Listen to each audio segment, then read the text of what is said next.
සුබ දවසක් වේවා දරුවනේ. 2020 වර්ෂයට අදාළව අපි සිදු කරන ප්‍රථම වැඩසටහන ලෙස සමාගම් ගිණුම්කරණය සම්බන්ධයෙන් වැඩසටහන අපි අද දවසේ ආරම්භ කරන ලබනවා. අද දවසේ කතා කරන්න බලාපොරොත්තු වෙනවා සමාගම් ගිණුම්කරණය සම්බන්ධයෙන් තියෙන තියරි කොටස් ටික සහ ප්‍රධාන වශයෙන් සමාගම් ගණනකට අදාළ වන්නා වූ කොටස් නිකුත් කිරීම, කොටස් නිදහස් කිරීම, ණයකර විකුත් කිරීම වගේ ගැළපෙන ප්‍රමාණයක් අපි අද දවසේ මේ වැඩසටහන තුළින් කතා කරන්න බලාපොරොත්තු වෙනවා.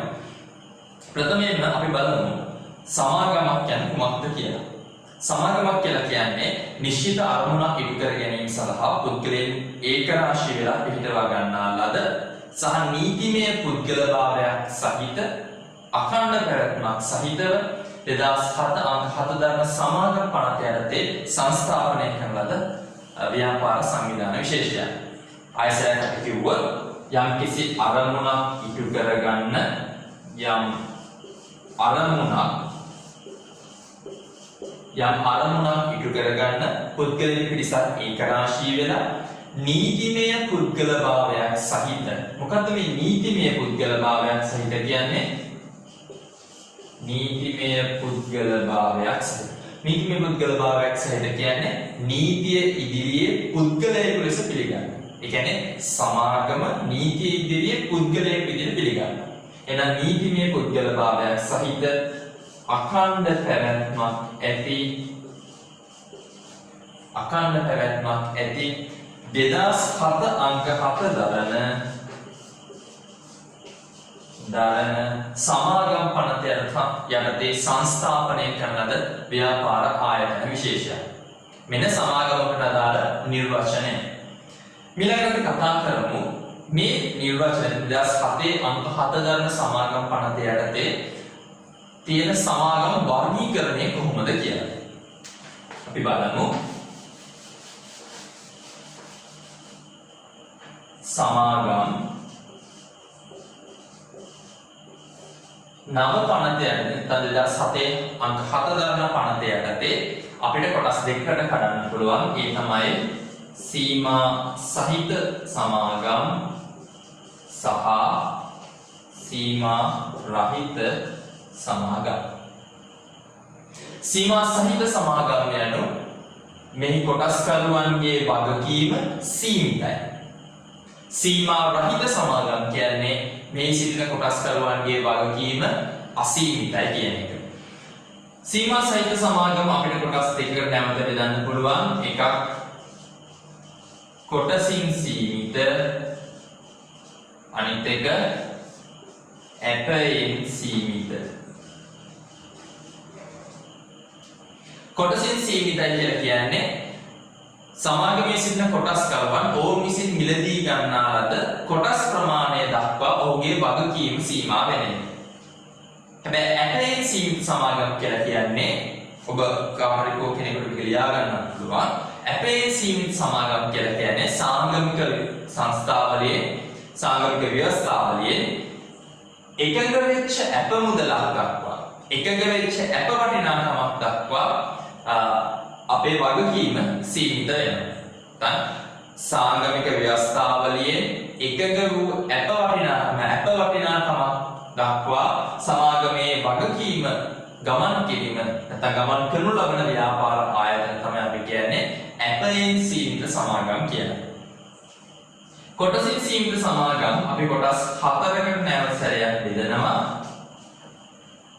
පෞද්ගලික සමාගම්, සීමා සහිත පෞද්ගලික සමාගම්, සීමා සහිත පොදු සමාගම්, අක්වෙරළ සමාගම් සහ විදේශීය සමාගම්. පෞද්ගලික සමාගම්, පොදු සමාගම් සහ අක්වෙරළ සමාගම්, විදේශීය සමාගම්. අපි කතා කරන්න යමු පොඩක් මේ ගැන විස්තරයක් කතා කරලා ඉදිරියට යමු.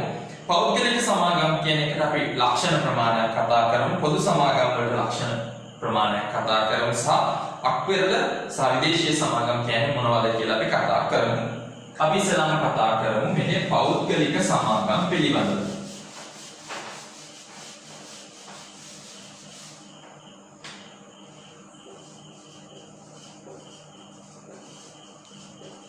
මම හිතන්නේ WT අවසාන අධ්‍යයනය කරන දරුවන්ට උසස් පෙළ හදාරලා ඉන්නවා නම් ඕම් උසස් පෙළට වාණිජ්‍ය නැත්නම් BS business studies ව්‍යාපාර අධ්‍යයන විෂයට සමාගම් පිළිබඳව පුළුල් විග්‍රහයක් සිදු කරනවා සහ මේ වෙනකොට උසස් පෙළ හදාරන දරුවන්ට මේ වෙනකොට ව්‍යාපාර සංවිධාන විෂය කොටස අවසාන වෙලා ඇති කියලා විශ්වාස කරනවා. එතකොට ඔවුන් මේ සමාගම් පිළිබඳව වැඩි කරුණු ප්‍රමාණයක් අධ්‍යයනය කොට අවසන් වෙලා තියෙන්න පුළුවන්. එතකොට දරුවනේ පෞද්ගලික සමාගමේ ලක්ෂණ මොනවද? පෞද්ගලික සමාගමක කොටස්කරුවන් කී දෙනාද? 1යි උපරිමය 50. තවම එක්කෙනයි උපරිමය 50යි. පෞද්ගලික සමාගමකට ප්‍රසිද්ධියේ කොටස් නිකුත් කරන්න පුළුවන්ද? නැහැ. එහෙනම් ප්‍රසිද්ධියේ කොටස් නිකුත් කළ නොහැක. පෞද්ගලික සමාගමකට කොටස් නිකුත් කරන්න පුළුවන් නමුත් ප්‍රසිද්ධියේ කොටස් නිකුත් කරන්න බෑ. අවම අධ්‍යක්ෂක සංඛ්‍යාව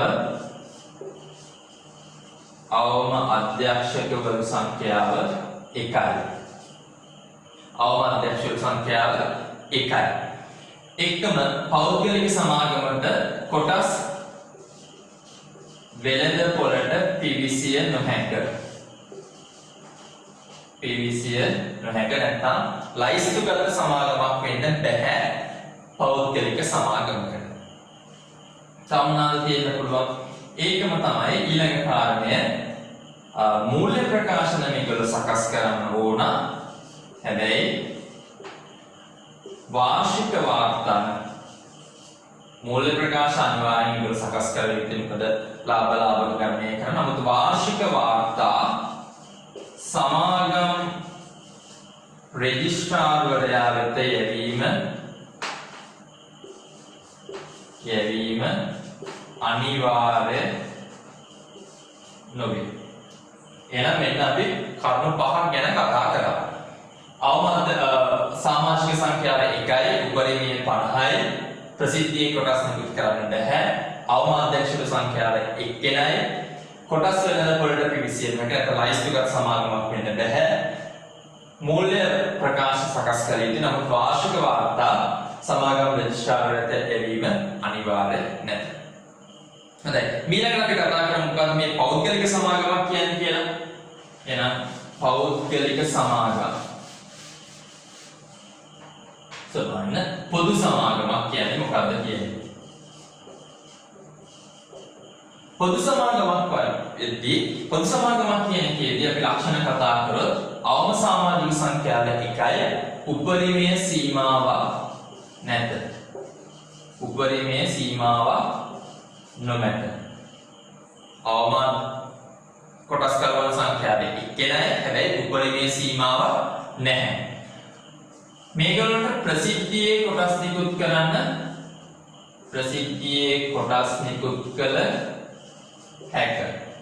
තර පොදු සමාගමකට ප්‍රසිද්ධියේ කොටස් නිකුත් කිරීමේ හැකියාව තියෙනවා. ඒකම පොදු සමාගමක අවම අධ්‍යක්ෂවරු සංඛ්‍යාව දෙන්නයි. එතකොට පොදු සමාගමකට කොටස් වෙළඳ පොළට පිවිසිය හැක. එතකොට පොදු සමාගමක ලයිස්තුගත සමාගමක් වුණොත් නැත්නම් කොටස් වෙළඳ පොළේ ලයිස්තුගත සමාගමක් වුණොත් එයාට කොටස් වෙළඳ පොළ තුළ කොටස් නිකුත් කිරීමේ හැකියාවක් තියෙනවා. අපි අහලා තියෙන PLC සමාගමකට PLC කියලා දාන්න යාගේ නමට පිටිපස්සේ public limited companies කියන්නේ අපේ ලයිස්තුගත සමාගම. පොදු සමාගමක් අනිවාර්යයෙන්ම වාර්ෂික වාර්තා සමාගම් රෙජිස්ට්‍රාර්වරයා වෙත යැවිය යුතුයි. ඒකම පොදු සමාගමක විගණනය අනිවාර්යයෙන්ම වරලත් ගණකාධිකාරීවරයෙක් විසින් සිදු කළ යුතුයි.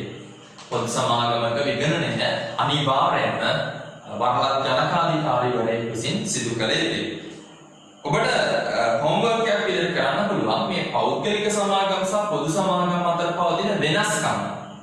ඔබගේ සටහන් පොතේ දෙපැත්තට බෙදලා පෞද්ගලික සමාගම් සහ පොදු සමාගම් අතර පවතින වෙනස්කම් සාකච්ඡා කරගන්න. නැත්නම් වෙනස්කම් ටික ලියන්න පුළුවන්. මේ විභාගයට ඔබෙන් අහන්න පුළුවන් ගැටලුවක්. ඒකම අපිට තිබ්බ ඊළඟ සමාගමක් නෑ අක්වෙරළ සමාගම. මොනවද මේ අක්වෙරළ සමාගම කියන්නේ?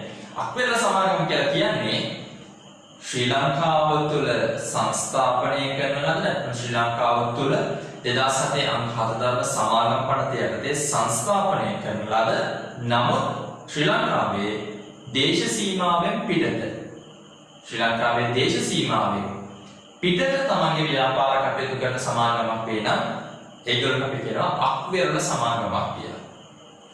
විදේශීය සමාගමක් කියලා කියන්නේ වෙනත් රටක සංස්ථාපනය කරලා ලංකාවේ තමන්ගේ ව්‍යාපාර කටයුතු කරන සමාගම් විශේෂය. ඊළඟට ඔයගේ සටහන් පොතේ මම මේ කොටස් ටික ලියාගත්තත් කමක් නැහැ. ඔබගේ සටහන් පොතේ ලියන පොතේ පොදු සමාගම් වල ලක්ෂණ නැත්නම් පෞද්ගලික සමාගම් වල ලක්ෂණ පොදු සමාගම් වල ලක්ෂණ කියලා ලියාගන්න. ඒකම මේ දෙක අතර පවතින වෙනස්කම් මේ ලක්ෂණ දිහා බලලා ඔබට සංසන්දනය කරගන්න පුළුවන්. ඒකම අපිට වැදගත් වෙනවා සමාගමක් ලියාපදිංචිට අදාළ ලියවිලි. සමාගමක් ලියාපදිංචි කරද්දී අපිට අදාළ වෙන ලියවිලි. ලියාපදිංචි කිරීමේදී අදාළ වෙන ලියවිලි. ඒකේ පළවෙනි ලියවිල්ල තමයි ලියාපදිංචියට අදාළ අයදුම් පත්‍රය වුණ. ලියාපදිංචි සමාගම ලියාපදිංචි කිරීමට අදාළ අයදුම් පත්‍රය වුණ. එතකොට මේ අයදුම් පත්‍රයේ තියෙන ඕන සමාගමේ නාමය වෙනත් සමාගම් නාමයකට සමාන නොවන බවට සහතිකයක් වෙලා තියෙන්න ඕන. සමාගමේ ප්‍රාරම්භිකව අත්සන් කරලා තියෙන්න ඕන. අපි කියන සමාගම් පනතේ 7 1 සහ 7 2 වගන් තීන් වලට අනුකූල වෙලා තියෙන ඕන සමාගම් නාමය ඒ වගේ කරුණු ප්‍රමාණයක් තියෙන්න ඕන. විශේෂයෙන් ප්‍රාරම්භක නැත්නම් සමාගම ආරම්භ කරන ලබන පිරිස මේ අයදුම් පත්‍රයේ සයින් නැත්නම් අත්සන් කරලා තියෙන්න ඕන. දෙක සාංගමික ව්‍යවස්ථාවලිය. සාංගමික ව්‍යවස්ථාවලිය. සාංගමික ව්‍යවස්ථාවලියේ තමයි දරුවනේ සමාගමට අදාළ සියලුම කරුණු කාරණා සමාගම පවත්වාගෙන යන්නේ කොහොමද සමාගමේ නීතිමය කටයුතු කොයි විදිහට මේ සියලුම කාරණා අඩංගු වෙන්නේ සාංගමික ව්‍යවස්ථාවලියේ. ඊළඟ එක මුල් අධ්‍යක්ෂකවරු ලෙස කටයුතු කිරීමට කැමැත්ත දක්වන ප්‍රකාශය. නැත්නම් අධ්‍යක්ෂකවරු ලෙස කටයුතු කිරීමට කැමැත්ත දක්වන ප්‍රකාශය සහ මුල් ලේකම්වරයා ලෙස කටයුතු කිරීමට කැමැත්ත දක්වන ප්‍රකාශය. එනම් අයදුම් පත්‍රයක් ඕන, සාංගමික ව්‍යවස්ථාවලියක් ඕන, මුල් අධ්‍යක්ෂකවරු ලෙස කටයුතු කිරීමට කැමැත්ත දක්වන ප්‍රකාශයක් ඕන සහ මුල් ලේකම්වරයා ලෙස කටයුතු කිරීමට කැමැත්ත දක්වන ප්‍රකාශයක් ඕන.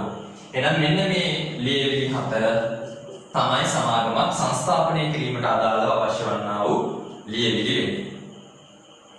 ඊළඟට අපි කතා කරමු සමාගමකට අදාළ වන කොටස් ප්‍රාග්ධනය කොයි විදිහටද සකස් වෙන්නේ කියලා.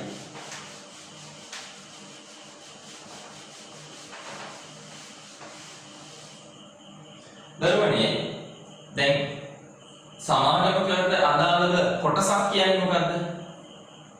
කොටසක් කියලා කියන්නේ සමාගමේ මුළු ප්‍රාග්ධනය කුඩා කොටස් නැත්නම් කුඩා ඒකක වලට බෙදා වෙන් කරලා ඒ එක කුඩා ඒකකයක් තමයි කොටසක් කියලා කියන්නේ. සමාගමේ සමස්ත ප්‍රාග්ධනය සමාගම පවත්වාගෙන යන අදාළ වෙන සමස්ත ප්‍රාග්ධනය කුඩා ඒකක වලට බෙදා වෙන් කළොත් ඒ එක ඒකකයක් අපි කියනවා කොටසක් කියලා. එතකොට සමාගමක ප්‍රාග්ධනය නැත්නම් කොටස් ප්‍රාග්ධනය හැදිලා තියෙන්න පුළුවන්. සාමාන්‍ය කොටස් වලින් තියෙන්න පුළුවන්. වර්ණීය කොටස් වලින් තියෙන්න පුළුවන්. ඕනනම් නිශ්ශබ්ද සාමාන්‍ය කොටස් වලින් තියෙන්න පුළුවන්. නිදහස් කළ හැකි වර්ණීය කොටස් වලින් තියෙන්න පුළුවන්. මේ විදිහට කොටස් වලින් සකස් වෙලා තියෙන්න පුළුවන්. ඊළඟට ඒකම මේ කොටස් ප්‍රාග්ධනය මේ කොටස් නිකුත් කිරීම සාමාන්‍ය කොටස් වේවා වර්ණීය කොටස් වේවා නිශ්ශබ්ද සාමාන්‍ය කොටස් නිදහස් කළ හැකි වර්ණීය කොටස් මේ සියල්ල නිකුත් කළා අපි සකස් කරගන්න බලාපොරොත්තු වෙන්නේ ප්‍රකාශිත ප්‍රාර්ථනය. අපි කියනවා ප්‍රකාශිත ප්‍රාර්ථනයක් තමයි අපි සකස් කරගන්න බලාපොරොත්තු වෙන්නේ. ප්‍රකාශිත ප්‍රාර්ථනය කියලා කියන්නේ නිකුත් කරලා තියෙන නැත්නම් රැස් කරගත් මුදල් හෝ ලබා ගැනීමට අපේක්ෂා කරන මුදල් වල සියල්ලේම එකතුව. එකතු කරගත් හෝ නැත්නම් රැස් කරගත් මුදල් හෝ රැස් කර ගැනීමට බලාපොරොත්තු නැත්නම් ලැබිය යුතු මුදල් යන සියල්ලේම එකතුව තමයි අපි කියන්නේ ප්‍රකාශිත ප්‍රාර්ථන නැත්නම් stated capital කියලා කියන්නේ. එහෙනම් මතක තියාගන්න සමාගමක කොටස් ප්‍රාර්ථන හැදෙන්න පුළුවන්. සාමාන්‍ය කොටස් වලින් වර්ණීය කොටස් වලින් නිශ්ශබ්ද වර්ණීය නිශ්ශබ්ද සාමාන්‍ය කොටස් නිදහස් කළ හැකි වර්ණීය කොටස් මේ ආකාරයෙන් හැදෙන්න පුළුවන්. මේ සියල්ලෙම අපි බලාපොරොත්තු වෙන්නේ සකස් කරගන්න ප්‍රකාශිත ප්‍රාර්ථනය stated capital. එහෙනම් ප්‍රකාශිත ප්‍රාර්ථනයක් කියන්නේ රැස් කරගත් මුදල් හා රැස් කර ගැනීම නැත්නම් ලබා ගැනීමට අපේක්ෂා කරන මුදල් වෙන සියල්ලේම එකතුව කියන එක. විශේෂයෙන් මෙතන අපි ඔබගේ සටහනේ තියෙනවා සමාගම කොටස් නිකුත් කිරීමේදී 44 ආවගන්තියට අනුව කොටස් නිකුත් කිරීමේදී පැවතින්න ඕන වෙළඳපොළ මිල පමණයි. දැන් මේක විශේෂයෙන් කියන්නේ දරුවනේ විශේෂයෙන් මේ ගැන කතා වෙන්නේ 1982 මීට 2004 පෙර අපි කතා කරන 1982 සමාගම් පනත. 1982 සමාගම් පනතේදී අර නාමික මිල, අවමිල සහ අධිමිල කියන මිල වර්ග තුනක් ගැන කතා වෙනවා. හැබැයි 2007 හතදරන සමාගම් පනතේදී අපි මේ සියල්ලටම අදාළව කතා වෙන්නේ වෙළඳපොළ මිල පමණයි. එහෙනම් 2007 හතදරන සමාගම් පනතේදී ඒ පනත 44 ආවගන්තියට අනුව කොටස් නිකුත් කිරීමේ තියෙන්න පුළුවන් වෙළඳපොළ මිල පමණයි. ඒකම ඒ වෙළඳපොළ මිල සාධාරණ හා යුක්ති සහගත අගයක් මත තීරණය කරන්න ඕන. එහෙනම් අපේ සමාගමට අදාළව අපි සකස් කරගන්න වෙළඳපොළ මිල සාධාරණ හා යුක්ති සහගත ප්‍රතිෂ්ඨාවක් නැත්නම් වෙළඳපොළ මිලක් විය යුතුයි. හොඳයි. එහෙනම් ඔබගේ සටහන් පොතේ මාතෘකාවක් විදිහට දාගන්න කොටස් නිකුත් කිරීම. මාතෘකාවක් විදිහට දාගන්න කොටස් නිකුත් කිරීම. අපි උදාහරණයක් කතා කරලා ඉන් පසු ඔබගේ නිබන්ධනයේ තියෙන අභ්‍යාසයක් කතා කරමු. දැන් මෙහෙම උදාහරණයක් ගමු. ABC කියලා සමාගම ABC සමාගම රුපියල් 10 කොටස් ABC සමාගම රුපියල් 10 කොටස් 100ක් නිකුත් කරන අයදුම්පත් කැඳවුවා කියලා. 100ක් නිකුත් කරන අයදුම්පත් කැඳවුවා. එහෙනම් අපි බලමු සහ අයදුම්පත් කැඳව අවසන් වන දිනේදී අයදුම්පත් 100ක්ම ලැබුණා කියලා. අපි විලාගන්නේ අභ්‍යාසයක් එක්ක මේකේ සම්පූර්ණ කතාවම කතා කරමු මේ විස්තරණ කියන්න අවශ්‍යතාවය මතයි මේ සරල උදාහරණයක් ගන්න. එතකොට දරුවනේ රුපියල් 10 කොටස් 100ක් නිකුත් කරන්න අයදුම්පත් කැඳවනවා. අයදුම්පත් කැඳව අවසන් වන දිනේදී අයදුම්පත් 100ක් අපිට හම්බ වෙලා තියෙනවා. එහෙනම් අපි කියලා යවනවා අයදුම්පත එක්ක කොටසකට අදාළ සම්පූර්ණ වටිනාකම මේවයි. අයදුම්පතත් එක්ක කොටසකට අදාළ සම්පූර්ණ වටිනාකම මේවයි. එහෙනම් අයදුම්පත් 100ත් එක්ක අපිට කොච්චර වටිනාකමක් හම්බ වෙන්න ඕනද? රුපියල් 1000ක් හම්බ වෙන්න ඕන. එහෙනම් අපි ඒකට අදාළ ඉස්සරහන් කොහොමද වෙන්න ඕන?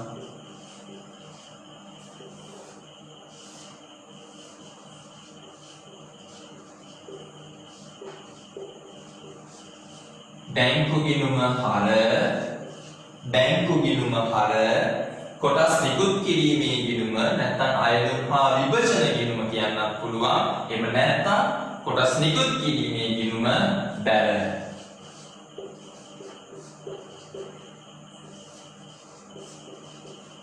බැංකු ගිණුම හර කොටස් නිකුත් කිරීමේ ගිණුම නැත්නම් අයදුම් හා විභජන ගිණුම කිව්වත් ප්‍රශ්නයක් නැහැ. බැල. එහෙනම් කරවනේ ඊළඟට අපි සතුව ප්‍රාර්ථනිත කරන්න පුළුවන් කොටස් 100ද තියෙන්නේ. අපි සතුව නැත්නම් ABC සමාගම සතුව ප්‍රාර්ථනිත කරන්න පුළුවන් කොටස් කීයද තියෙන්නේ? 100යි. ඒ කොටසක වටිනාකම කීයද? රුපියල් 10යි. එහෙනම් අපේ ප්‍රකාශිත ප්‍රාර්ථනය කීයද වෙන්න ඕන? 10යි. එහෙනම් මෙන්න නඩ අදලෙන්දිය කොටස් නිකුත් කිරීමේ ගිණුම හර ප්‍රකාශිත ප්‍රාග්ධන ගිණුම බැල.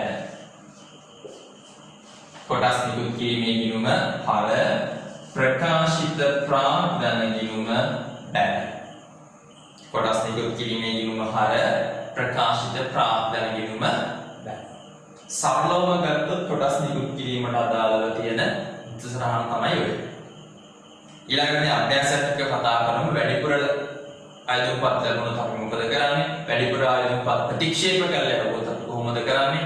සහ ප්‍රතික්ෂේප කරලා යවන්න කලින් අපි කියන සමානුපාතික විභජනයක් කළොත් කොහොමද වෙන්නේ කියන එක බලමු. ඊට කලින් අපි ඔයගේ නිබන්ධනයේ තියෙන විත්සරණම කතා කරමු. කොටස් ප්‍රතිශ්‍රාවට එකවර ලබා ගැනීමේදී ගිණුම් ගත කිරීම අයදුම සමග ලැබෙන මුළු මුදල බැංකු ගිණුම හර කොටස් නිකුත් කිරීම නැත්නම් අයදුම් හා විභජන ගිණුම බැල.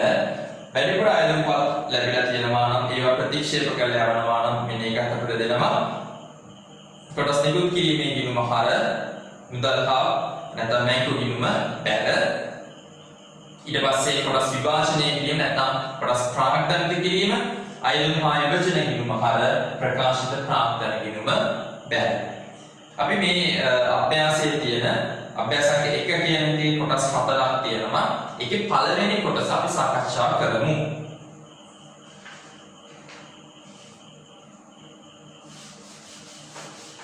පළවෙනි අභ්‍යාසයේ මා සමගම ඔබ සකස් කරගමු. අපිට කියනවා ABC සමාගම සාමාන්‍ය කොටස් 1,25,000 කොටස් 25000ක කොටසක රුපියල් 50 බැගින් නිකුත් කර මුදල් ලබා ගන්න ලදී. ඊට අදාළ ජගිනුම් සකස් කරන්න අපි බලමු. එහෙනම් අපිට ඕන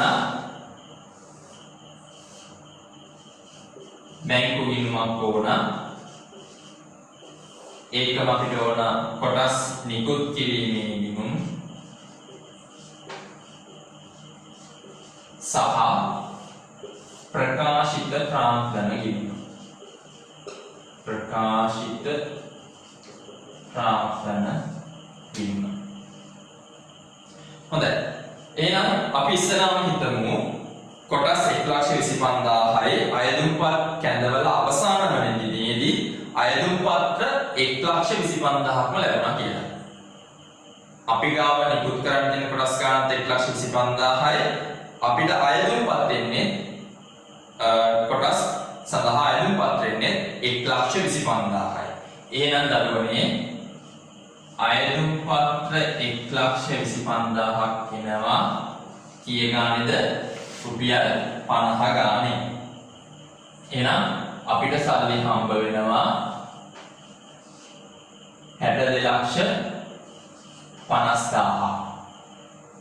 අයදුම්පත්‍ර 1,25,000 රුපියල් 50 ගාන අපි කියන අයදුම්පත්‍රයත් එක්ක සල්ලි ගන්න කියලා. එහෙනම් අයදුම්පත්‍ර 1,25,000 රුපියල් 50 ගාන එනවා 62,50,000. අපි මේක දහස් වලින් තිබ්බොත් බැංකු ගිණුම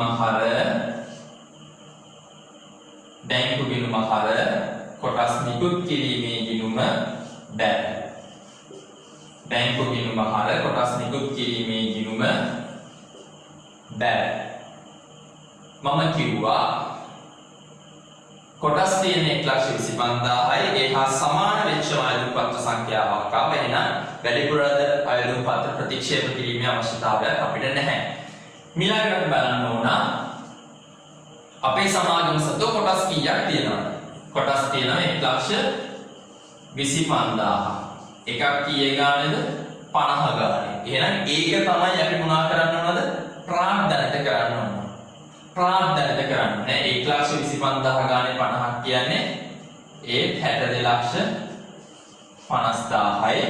අපේ ඉස්සරහන කොටස් නිකුත් කිරීමේ ගිණුම හර කොටස් නිකුත් කිරීමේ ගිණුම හර ප්‍රකාශිත ප්‍රාග්ධන ගිණුම බැල. ප්‍රකාශිත ප්‍රාග්ධන ගිණුම බැල. ප්‍රකාශිත ප්‍රාග්ධන ගිණුම බැල. එහෙනම් මතක තියාගන්න බැංකු ගිණුම හර සල්ලි ලැබෙද්දී කොටස් නිකුත් කිරීමේ ගිණුම බැල.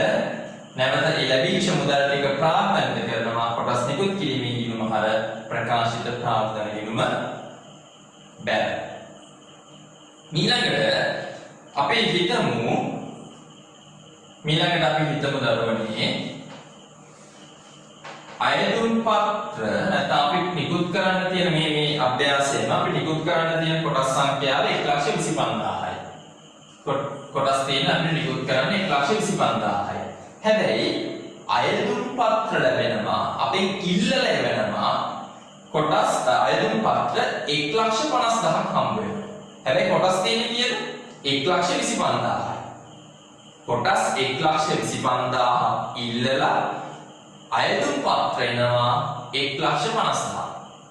එතකොට ඔය හැම අයදුම් පතකම කොටසකට අදාළ වටිනාකම එක තමයි අපිට එවන්නේ. කොටස් තියෙන්නේ 1,25,000යි.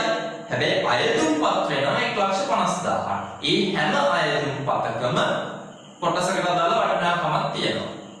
එහෙනම් අපිට අයදුම් පත්‍ර එනවා 1,50,000. කීයේ ගානේද? 50 ගානේ.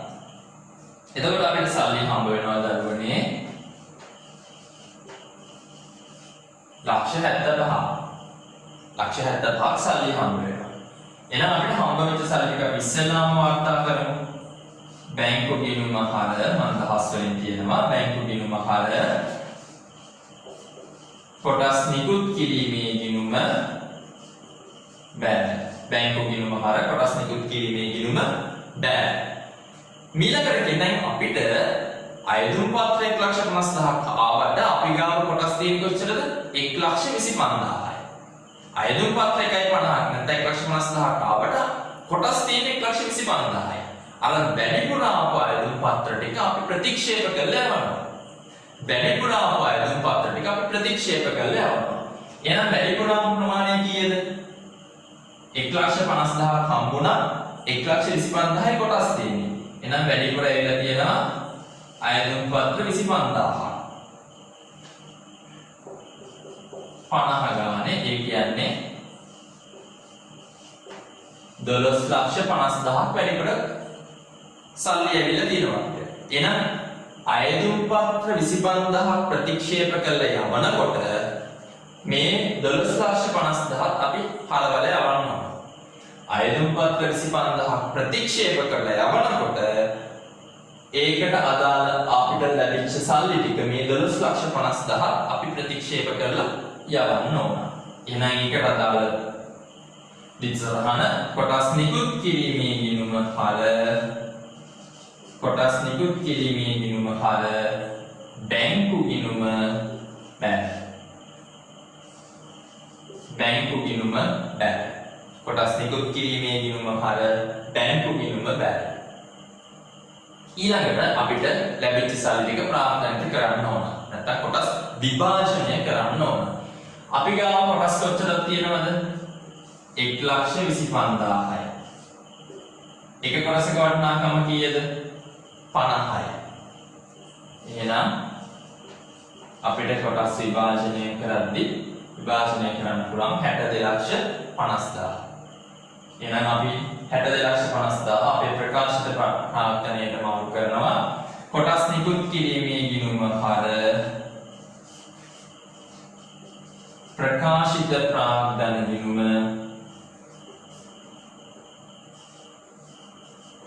බෑ. කොටස් නිකුත් කිරීමේ ගිණුම හර ප්‍රකාශිත ප්‍රාග්ධන ගිණුම බෑ. දැන් මේ එකම ඔන්න දැන් මේ අභ්‍යාසයට අදාළව එකක් අයදුම් පත්‍ර සංඛ්‍යාව කොටස් නිකුත් කිරීමට අදාළ වන සංඛ්‍යාවට සමානව ලැබීම. ඔන්න ඒකට කතා කරා. දෙවෙනිට අපි කතා කරනවා කොටස් තියෙන 125යි වැඩිපුර අයදුම් පත්‍ර ලැබෙනවා. ඒ වැඩිපුර ලැබිච්ච අයදුම් පත්‍ර ටික ප්‍රතික්ෂේප කරනවා. දැන් සමාගමක් Tamanට වැඩිපුර අයදුම් පත්‍ර ලැබුණා කියලා ඒ ප්‍රතික්ෂේප කරලා යවුවා. ඒක ප්‍රතික්ෂේප කරලා යවුවොත් සමහර වෙලාවට සමාගම පැත්තෙන් තමගේ කීර්ති නාමයට හානියක් වෙන්න පුළුවන්. එයි එක පිරිසකට කොටස් ලැබෙනවා තව පිරිසකට කොටස් ලැබෙන්නේ නැහැ. ඒක අතෘප්තිකර භාවයක් එන එක පිරිසකට. ඒකින්ද සමාගම භාවිතා කරන්න පුළුවන් හොඳම ක්‍රමයක් තමයි මෙන්න මේ සමානුපාතික විභජනය. සමානුපාතික විභජනය. සමානුපාතික විභජනය කියන්නේ නැත්නම් අපි හිතමු මෙහෙම උදාහරණයක්. අපි ගාව තියෙන කොටස් 100යි. හැබැයි අයදුම් පත්‍රය නම 120ක්. අපි ගාව තියෙන්නේ කොටස් 100යි. අපි ගාව කොටස් තියෙනවා 100ක්. හැබැයි අයදුම් පත්‍ර ආවා කියන්නේ 120ක්. දැන් මේ කතාවේ විදිහට නම් මේ වැඩිපුර තියෙන අයදුම් පත්‍ර ටික ප්‍රතික්ෂේප කරලා යවනවා කියන්නේ. හැබැයි අපි කියනවා මෙහෙම කතාවක්. අපි කියනවා අයදුම් පත්‍ර 12ක් කියවපු කෙනෙකුට අපි කොටස් 10ක් දෙන්න කැමතියි. එහෙමත් නැත්නම් අයදුම් පත්‍ර 6ක් කියවුව කෙනෙකුට කොටස් 5ක් දෙන්න කැමතියි. ඔන්න සමානුපාතික විදිහ හැමෝටම කොටස් බෙදීමක් කරනවා අපි. අපෙන් ඉල්ලපු හැමෝටම කොටස් දෙනවා. මෙන්න සමානුපාතික විභජනය. 12ක් ඉල්ලපු කෙනෙකුට 10ක් දෙන්න පුළුවන්. 6ක් ඉල්ලපු කෙනෙකුට 5ක් දෙන්න පුළුවන්. පැහැදිලි කතාව. එහෙනම් මෙන්න සමානුපාතික විභජනය කියන්නේ. ලැබිච්ච අයදුම් පත්‍ර වලට අදාළව කිසියම් වූ අනුපාතයක් මත සියලු දෙනාටම කොටස් ලැබෙන පරිදි විභාජනය කරනවා. හැබැයි අනුපාතයක් මත. ඒගොල්ලෝ ඉල්ලන ගානම දෙන්නේ නැහැ. අපිට ඒගොල්ලන්ට දෙන්න පුළුවන් ගාන විතර අනුපාතයක් අනුව දෙනවා.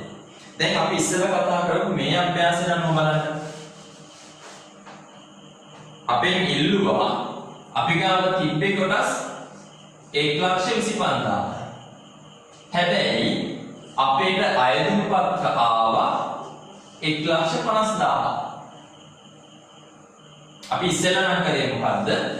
මේකෙන් අයදුම් පත්‍ර 25,000ක් ප්‍රතික්ෂේප කළා යනවා. හැබැයි අයදුම් පත්‍ර 25,000ක් ප්‍රතික්ෂේප කළා යවන්නේ නැතුව අපිට කියන්න පුළුවන් කොටස් 150ක් ඉල්ලපු කෙනෙකුට කොටස් 125ක් දෙන්න පුළුවන්. තවදුරටත් ඔක සරල කළොත් කොටස් 6ක් ඉල්ලපු කෙනෙකුට ඕනනම් කොටස් 5ක් දෙන්න පුළුවන්. කොටස් 6ක් ඉල්ලපු කෙනෙකුට කොටස් 5ක් දෙනවා. ඇත්තටම මේකෙත් වෙන්නේ වැඩිපුර ලැබිච්ච මුදල් ටික හරවා ගැනීමක් වෙනවා. හැබැයි ඉල්ලපු හැමෝටම කොටස් ලබා දීමක් වෙනවා. ඔන්න සමානුපාතික විභජනයේ තියෙන වාසිය. ඉල්ලපු හැමෝටම කොටස් ලබා දීමක් වෙනවා. හැබැයි හිතන්න මෙහෙම 6ක් ඉල්ලපු කෙනෙක් එයා 6 ගානේ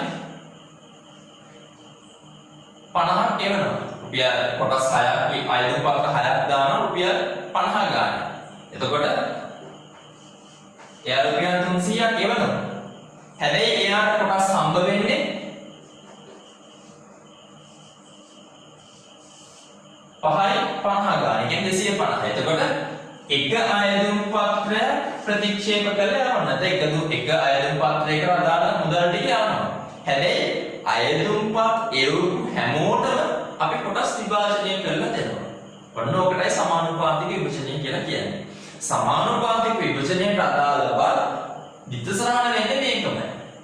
අපිට එනවා සල්ලි ටික බැංකු ගිණුම හර කොටස් නිකුත් කිරීම බැර සමානුපාතික විභජනය කරාට පස්සේ ඉතිරි වෙන අයදුම් පත්‍ර ටික අපි නැවත සැරයක් ඒ සල්ලි ටික අදාළ කොටස් කරුවන්ට නැත්නම් අයදුම් පත්‍ර ඒකු කට්ටියට යවනවා. කොටස් නිකුත් කිරීමේ ගිණුම හර බැංකු ගිණුම බැර සහ ඒ ලැබිච්ච සල්ලි ටික ප්‍රාර්ථනිත කරනවා. කොටස් නිකුත් කිරීමේ ගිණුම හර ප්‍රකාශිත ප්‍රාර්ථන ගිණුම බැර. හොඳට මතක තියාගන්න සමානුපාතික විභජනය කියන්නේ. නෝට් එකක් දාලා තිබ්බත් කමන්නේ. සමානුපාතික විභජනය කියන මාතෘකාව දාලා අයදුම්පත් ඒවපු හැමෝටම කිසියම් අනුපාතයක් යටතේ කොටස් විභාජනය කිරීම තමයි සමානුපාතික විභජනය කියලා කියන්නේ. එහෙනම් ඒකට අදාළ ඉස්සරහට අපි කතා කළේ.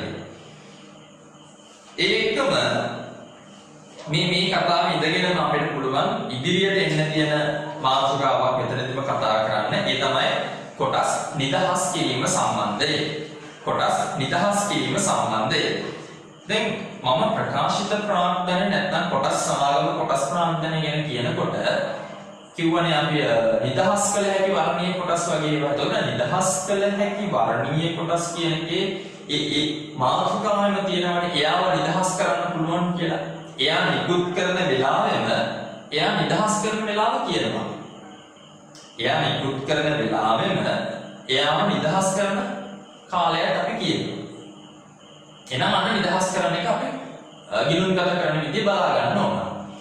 හැබැයි සාමාන්‍ය කොටස් වගේව දරුවනේ සමාගම ඈවර කරන වෙලාවේ සමාගම අපි කියන රිසෝල්ව් කරනවා කියන නැත්නම් සමාගම අවසන් කරන වෙලාවේ තමයි නිදහස් කරන්න පුළුවන්. සාමාන්‍ය කොටස් වගේව සාමාන්‍ය කොටස් වලට අදාළ මුදල් ටික නිදහස් කරන්න පුළුවන් නැත්නම් ගෙවන්නම කරන්න පුළුවන් වෙන්නේ සමාගම ඈවර කරන වෙලාවේ. හැබැයි සාංගමික ව්‍යවස්ථාවලියේ කියනවා නම් යම් නිශ්චිත කාලයක් දීලා මෙන්න මේ කාලයේදී සාමාන්‍ය කොටස් වල යම් ප්‍රමාණයක් පමණ සාමාන්‍ය කොටස් වල යම් ප්‍රමාණයක් මෙන්න මේ කාලයේදී අපි නිදහස් කරනවා කියලා. අන්න ඒ කාලයේදී සාමාන්‍ය කොටස් නිදහස් කරන්න පුළුවන්. බලනවාගේ නිබන්ධනයේ 48 වෙනි පිටුවේ තියෙන කොටස් නිදහස් කිරීම සම්බන්ධයෙන් සමාගම නිකුත් කරන ලද කොටස් නිදහස් කිරීමේදී සාංගමික ව්‍යවස්ථාවලින් අවසර ලබා දිය යුතුය. ප්‍රායෝගික නිදහස් කිරීමේ පරමාර්ථයෙන් නිකුත් කරනු ලබන්නේ නිදහස් කළ හැකි වර්ණීය කොටස් වන අතර සාමාන්‍ය කොටස් ඈවර කරන ලබන අවස්ථාවේදී මුදල් ගෙවනු ලබයි. නමුත් සාංගමික ව්‍යවස්ථාවලින් ප්‍රකාරව නිශ්චිත දිනකදී හෝ කාල පරාසයකදී නිදහස් කිරීමේ කොන්දේ සහිත නම් සාමාන්‍ය කොටස් වුවද නිදහස් කළ හැකිය. එනම් මාතෘකාව දාගෙන කොටස් නිදහස් කිරීමට අදාළ බව ඉතින් අපි නැත්නම් ඒක ගිණුම්ගත කරන විදිය අපි බලමු. එනම් මාතෘකාව දාන දරුවනේ කොටස් නිදහස් කිරීම.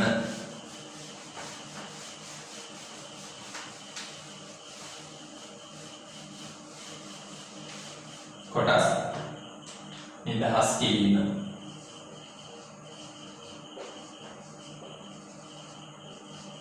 හොඳයි. මෙහෙම හිතන්න. දැන් අපි අර කතා කරගෙන ආපු අභ්‍යාසය.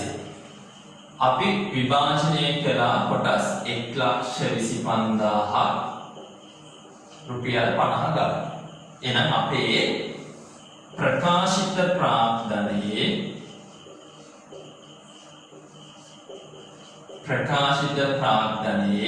මේ වෙනකොට අපේ ප්‍රකාශිත ප්‍රාර්ථනයේ තියෙනවා 62,50,000ක ප්‍රාර්ථනය. ජාස්වලින් ගත්තා. එතකොට දරුවනේ අපි මෙහෙම උදාහරණයක් ගමු. මේ පළවෙනි උදාහරණයට අදාළව දිගුවක් විදිහට අපි හිතමු සාංගමික ව්‍යවස්ථාවලින් අපිට අවසර දෙනවා මේක ඇතුලේ තියෙන සාමාන්‍ය කොටස් 25,000ක් සාමාන්‍ය කොටස් 25,000ක් එම මිලටම නිදහස් කරන්න. සාංගමික ව්‍යවස්ථාවලින් අපිට අවසර දෙනවා මේ සමාගමේ සාමාන්‍ය කොටස් 25,000ක් එම මිලටම ගෙවන්න නිම කරන්න. නැත්නම් ගෙවන්න නිදහස් කරන්න. එම මිලටම කියන්නේ රුපියල් 50. එහෙනම් අපි කොච්චර ගෙවන්න ඕනද? 25000 ගානේ 50ක් ඒ කියන්නේ 12,50,000ක් ගෙවන්න ඕන. නැත්තම් නිදහස් කරන්න තියෙන නිදහස් කළ යුතු සාමාන්‍ය කොටස් වල වටිනාකම 12,50,000යි. අපි ඉස්සෙල්ලාම පුතේ ගිණුමක් ගහ ගන්නවා. කොටස් නිදහස් කිරීමේ ගිණුම. නිදහස් කිරීමේ ගිණුම. කොටස් නිදහස් කිරීමේ ගිණුම. ඉස්සෙල්ලාම ප්‍රකාශිත ප්‍රාග්ධනයෙන් අපි නිදහස් කරන කොටස් ප්‍රමාණය කොටස් නිදහස් කිරීමේ ගිණුමට මාරු කරගන්න ඕන. ප්‍රකාශිත ප්‍රාග්ධනයෙන් කොටස් නිදහස් කිරීමේ ගිණුමට ඉස්සෙල්ලාම අපි මාරු කරගන්න ඕන. එහෙනම් අපි මාරු කරගමු.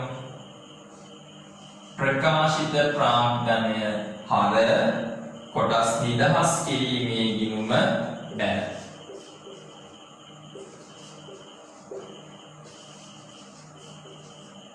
ප්‍රකාශිත ප්‍රාග්ධන ගිණුම හර කොටස් නිදහස් කිරීමේ ගිණුම බැල. ඊළඟට අපි මේ නිදහස් කරන්න යන කොටස් වලට අදාළව මුදල ගෙවන්න ඕන. එහෙනම් අපිට ඕන බැංකු ගිණුම කොටස් නිදහස් කිරීමේ ගිණුම හර බැංකු ගිණුම බැල. බැංකු ගිණුම බැල. එහෙනම් ඔබට මේකට අදාළ ඩබල් එන්ට්‍රි එක නැත්නම් ඉස්සරහට ලියා ගන්න. ඉස්සෙල්ලාම කරන්න ඕන මොකද්ද? නිදහස් කරන ලබන කොටස් වලට අදාළව. ඒ කොටස් අපි ප්‍රාග්ධනිත කරලා තියෙන ප්‍රමාණය ප්‍රකාශිත ප්‍රාග්ධන ගිණුමෙන් අරගෙන කොටස් නිදහස් කිරීමේ ගිණුමකට මාරු කර ගන්න ඕන. එහෙනම් පළවෙනි ඩබල් එන්ට්‍රිය ප්‍රකාශිත ප්‍රාග්ධන ගිණුම හර කොටස් නිදහස් කිරීමේ ගිණුම බැල. ඒ නිදහස් කරන කොටස් වලට අදාළ මුදල් ගෙවීම කොටස් නිදහස් කිරීමේ ගිණුම හර බැංකු ගිණුම බැල.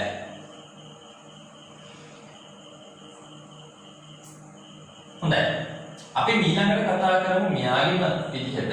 දැන් අපි මේ කතා කරේ සම මිලට නැත්නම් එම මිලටම නිකුත් කළ නිදහස් කළොත් කියන එකනේ. හිතන්න සමාගමක් කියනවා අපි කොටස් 25000ක් නිදහස් කරනවා. හැබැයි නිදහස් කරන්නේ එම මිලට නෙවෙයි අධි මිලට. 50 නෙවෙයි ඊට වැඩි මිලකට. එහෙනම් සමාගම කියනවා අපි කොටස් 25000ක් නිදහස් කරනවා. අපි කොටස් 25000ක් නිදහස් කරනවා. හැබැයි නිදහස් කරන්නේ අධි මිලට. වැඩි මිලකට. අපි හිතමු මෙයා නිදහස් කරනවා 55කට කියලා. 55කට තමයි නිදහස් කරන්නේ. එතකොට අපිට කොච්චර වටිනාකමක් ඕනද? 13,75,000ක් ඕන. හැබැයි දරුවනේ හොඳට මතක තියාගන්න මේ 25000ට අදාළව ප්‍රකාශිත ප්‍රාග්ධනය ඇතුලේ තියෙන කීයද වටිනාකම? මේ කොටස් 25000ට අදාළව ප්‍රකාශිත ප්‍රාග්ධනයේ තියෙන්නේ 25000 ගානේ 50ක් විදියට. ඒ කියන්නේ 12,50,000ක් තමයි ප්‍රකාශිත ප්‍රාග්ධනය ඇතුලේ තියෙන්නේ. අපි නිදහස් කරන්න අපි කියනවා 50ට නෙමෙයි 55ට අපි නිදහස් කරන්න. පළවෙනි වැඩේ වෙන්න ඕන ප්‍රකාශිත ප්‍රාග්ධන ගිණුම ඇතුලේ තියෙන ප්‍රාග්ධනිත වෙලා තියෙන වටිනාකම අපි එතනින් එළියට ගන්න. ප්‍රකාශිත ප්‍රාග්ධන ගිණුම හර කොටස් නිදහස් කිරීමේ ගිණුම බැල. එතනදී ගන්නේ ප්‍රාග්ධනිත වෙලා තියෙන වටිනාකම. හැබැයි අපි නිදහස් කරන්න යන්නේ 55කට. අපි නිදහස් කරන්න යන්නේ 55කට. එහෙනම් අපිට තව කොච්චර වටිනාකමක් අවශ්‍ය වෙනවද? 1,25,000ක වෙනසක් තියෙනවා. දරුවනේ හොඳට මතක තියාගන්න. ඒ වටිනාකම මේ 1,25,000 නැත්නම් අපිට මේ අධිවිනට නිකුත් කිරීමට අදාළ අවශ්‍ය වෙන අරමුදල අපි හොයා ගන්නවා. කොහෙන්ද? සංචිතයකින් ගන්නවා. අපි සංචිත ගිණුමක් හර අපිට අභ්‍යාසයේ කියන සංචිත පිටු පොදු සංචිතය කියන පොදු සංචිත ගිණුම හර කොටස් නිදහස් කිරීමේ ගිණුම බෑ. අදිමියට නිකුත් කළොත් නෙමෙයි අදිමියට නිදහස් කළොත්. අදිමියට නිදහස් කරොත් ඒ අවශ්‍ය වෙන අදිමියට අදාළව අවශ්‍ය වෙන වටිනාකම අපි සංචිතයකින් ඉස්සෙල්ලාම කොටස් නිදහස් කිරීමේ ගිණුමට මාරු කරලා තියෙන්න ඕන. එහෙනම් මෙන්න අපි මාරු කරගත්තා අදිමියට අදාළ ප්‍රමාණය අදාළ සංචිත ගිණුම හර කොටස් නිදහස් කිරීමේ ගිණුම බෑ. දැන් අපිට කොටස් නිදහස් කරන්න පුළුවන්. කොටස් නිදහස් කිරීමට අදාළව අපිට අවශ්‍ය වෙන 13,75,000ක් කොටස් නිදහස් කිරීමේ ගිණුම හර බැංකු ගිණුම බෑ. එහෙනම් අධිමිනට කොටස් නිදහස් කිරීමක් කරනවා නම් අපේ චිත්ත සහන වෙන්නේ කොහොමද? පළවෙනි වැඩේ ප්‍රාග්ධනයට වෙලා තියෙන එක නිදහස් කිරීමේ ගිණුමට මාරු කරමු. ප්‍රකාශ ප්‍රාග්ධන ගිණුම හර කොටස් නිදහස් කිරීම බැර. අධිමිනට අදාළව අධිමිනට අවශ්‍ය වන්නා වූ අරමුදල සපයා ගන්නවා අපි අදාළ සංචිත ගිණුම හර කොටස් නිදහස් කිරීම බැර. කොටස් නිදහස් කරනවා අපි අදාළ වටිනාකමට කොටස් නිදහස් කිරීමේ ගිණුම හර බැංකු ගිණුම බෑ. ඔන්න හොඳට මතක තියාගන්න සහ ඊට අදාළව තියෙන එන්ට්‍රීස් ටික නැත්නම් ඉස්සරහට එක ඔබ මතකයේ තබා ගන්න. හොඳයි අපි ඊළඟට යනවා අයිතිවාසිකම් නිකුතුව නැත්නම් රයිට් ඉෂුව එක. හිමිකම් නිකුතුවක් කියන්නේ මොකක්ද කියලා කතා කරන්න. අයිතිවාසිකම් නිකුතුව නැත්නම් හිමිකම් නිකුතුවක් කියන්නේ මොකක්ද කියලා කතා කරන්න.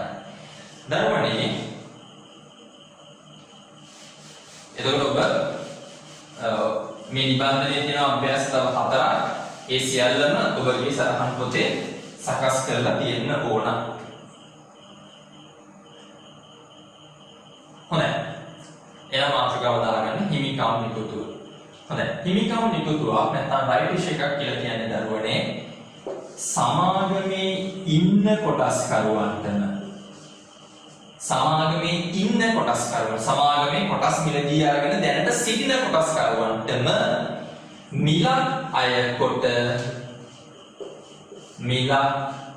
කොට කොටස් නිකුත් කිරීම. වෙන කාටවත් ගන්න බෑ. ගන්න පුළුවන් සමාගමේ ඉන්න කොටස්කරුවන්ටම පමණයි. හැබැයි ඒගොල්ලෝ ගන්න ඕන මිලක් ගෙවලා. හැබැයි මේ ගෙවන මිල බොහෝ වේලාවට වෙළඳපොළ මිලට වඩා අඩු මිලක්. රයිට් ඉෂුව එකේ නැත්නම් හිමිකම් නිකුතුවකදී වෙළඳපොළ මිලට වඩා අඩු මිලකට තමයි සමාගමේ සිටින කොටස්කරුවන්ට කොටස් නිකුත් කිරීම කරන්නේ. එහෙනම් බලන්න වගේ නිබන්ධනයේ සමාගමේ දැනට සිටින කොටස් හිමියන්ටම කිසියම් අනුපාතයක් යටතේ වෙළඳපොළ මිලට වඩා අඩු මිලකට කොටස් නිකුත් කිරීම මෙහිදී සිදු වේ. අපි හිතමු සමහරවිට කියනවා සමාගමේ ඉන්න කොටස්කරුවන් සතුව හිතමු 2:7 අනුපාතය. කොටස් දෙකක් තියෙන කෙනෙකුට කොටස් 7ක් මිලදී ගන්න පුළුවන්. ඔන්න හිමිකම් නිකුතුවේ කියන අනුපාතය.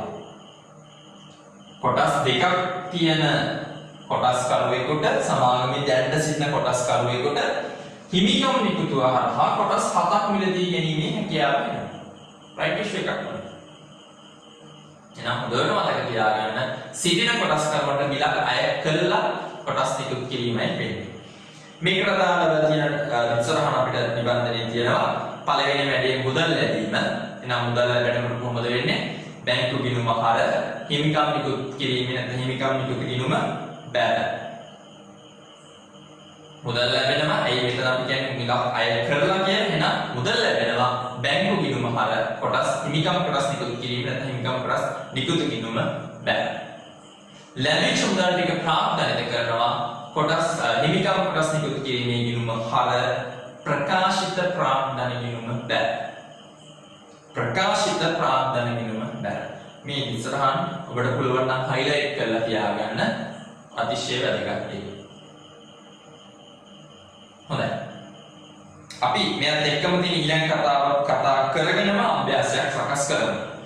මෙයා එකම නෑදෑකම් කියන අනිත් නිකුතුව තමයි ප්‍රසාද කොටස් නිකුතුව බෝනස් ඉෂුව එකක් කියන එක. ප්‍රසාද කොටස් නිකුතුව නැත්නම් බෝනස් නිකුතුව බෝනස් ඉෂුව එකක් කියන එක. හොඳයි. ප්‍රසාද කොටස් නිකුතුවක් කියන්නේ දරුවනේ සමාගමේ ඉන්න කොටස් කරුවන්ට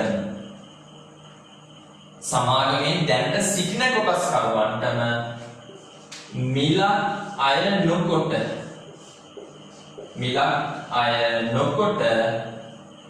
කොටස් නිකුත් කිරීම.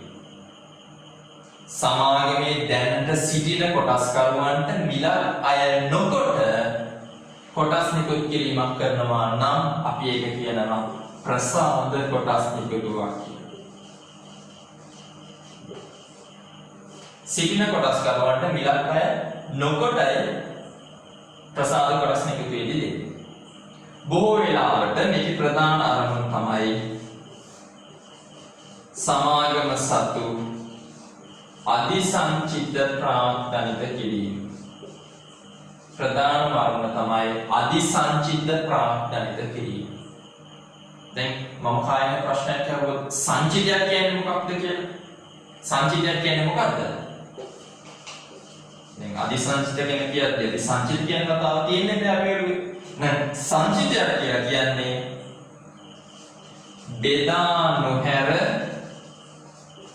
බෙදා නොහැර රඳවාගත් ලාභය. බෙදා නොහැර රඳවාගත් ලාභය තමයි අපි කියන්නේ සංචිතයක් කියලා. එහෙම බෙදා නොහැර රඳවාගත් ලාභය වැඩිපුර තියෙනවා නම් අධි වෙලා නම් අධිසංචිතයක් වෙලා නම් අනේ ඒ අධිසංචිත ටික ප්‍රාග්ධනිත කරන්න පුළුවන් හොඳම ක්‍රමය තමයි ප්‍රසාද කොටස් නිකුතුවක් කියන්නේ. අධිසංචිත ප්‍රාග්ධනිත කිරීමේ හොඳම ක්‍රමය තමයි ප්‍රසාද කොටස් නිකුත් කිරීම. එහෙනම් අපි බලමු නිබන්ධනේ සමාගමේ දැනට සිටින කොටස් හිමියන්ට මිලක් අය නොකොට අන්න හයිලයිට් වෙන්න ඕන තැන නොමිලේ කොටස් නිකුත් කිරීම මෙහිදී සිදු වේ. මේ ප්‍රධාන අරමුණ වන්නේ සමාගම සතු අධිසංචිත ප්‍රාග්ධනිත කිරීම. එහෙනම් නිකම් නොමිලේ දෙන්නේ. එතකොට පුතේ නොමිලේ දෙති ඉස්සෙල්ලාම අපි කොටස් නිකුත් කිරීමට අදාළව අරමුදලක් පිටවා ගන්න ඕන. මේක අධිසංචිතේ ප්‍රාග්ධනිත කරන්න දෙනවා. ඉස්සෙල්ලාම අපි කරන්න ඕන මේකට අදාළව අරමුදලක් හදා ගන්න ඕන. දැන් සල්ලි වලට ගන්නවා නම් අපිට සල්ලි එනවා නැත්නම් මුදල් එනවා. බැංකු ගිණුම හර අදාළ නිකුත් කිරීමේ ගිණුම බැල වෙනවා. හැබැයි මෙතනදී එහෙම බැල වෙන්න එකක් නැහැ. ඇයි මුදල් එන්නේ නැහැ? එහෙනම් අපි ඉස්සෙල්ලාම කරන්න ඕන ප්‍රසාද කොටස් නිකුත් කිරීමේ ගිණුමට ප්‍රාග්ධනිත කිරීමට අදාළව අරමුදල හදා ගන්න ඕන. එහෙනම් මේ අරමුදල කොහෙන්ද හදාගන්නේ? අධිසංචිත වලින්. අදාළ සංචිත ගිණුම හර ප්‍රසාද කොටස් නිකුත් කිරීමේ ගිණුම බැල. අපිට අභ්‍යාස අපිට විභාගේ තියෙනවා නම් මෙන්න මේ සංචිතයෙන් පොදු සංචිතයෙන් ප්‍රසාද කොටස් නිකුත් අදාළව අරමුදල ගන්න කියලා. එහෙනම් පොදු සංචිත ගිණුම හර ප්‍රසාද කොටස් නිකුත් කිරීමේ ගිණුම බැල. අපිට කියනවා නම් රඳවාගත් ඉපයීම් වලින් රඳවාගත් ලාභ සංචිතයෙන් ගන්න කියලා. එහෙනම් රඳවාගත් ලාභ සංචිත ගිණුම හර ප්‍රසාද කොටස් නිකුත් කිරීමේ ගිණුම බැල. ඉන්පසු ලැබිච්ච මුදල නැත්නම් අධිසංචිතය ප්‍රාග්ධනිත කරනවා ප්‍රසාද කොටස් නිකුත් කිරීමේ ගිණුම හර ප්‍රකාශිත ප්‍රාග්ධන ගිණුම බැල. ඔබගේ නිබන්ධනයේ තියෙනවා අරමුදල පිළිදීම අදාළ සංචිත ගිණුම හර ප්‍රසාද කොටස් නිකුත් කිරීම බැල. සංචිත ප්‍රාග්ධනිත කිරීම ප්‍රසාද කොටස් නිකුත් කිරීමේ ගිණුම හර ප්‍රකාශිත ප්‍රාග්ධන ගිණුම බැල. හොඳයි. අපි මෙහෙම කතා කරගෙන යමු දරුවනේ අභ්‍යාසාංක 2.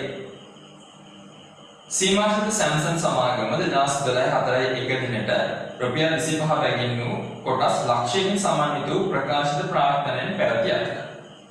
අපි ඉස්සලා මේක account කරලා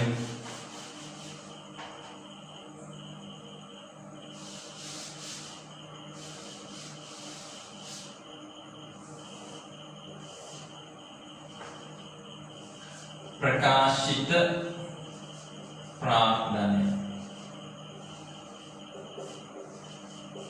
කීය ගානක් තියෙනවා කියන්නේ 25 රුපියල් 25 ගානේ කොටස් ලක්ෂයක් තියෙනවා කියනවා. එහෙනම් අපි දහස් වලින් තිබ්බොත් යටි මොන හඳලා පෙන්නමු. කොටස් ලක්ෂයක් තියෙනවා රුපියල් 25 ගාන. එහෙනම් ලක්ෂ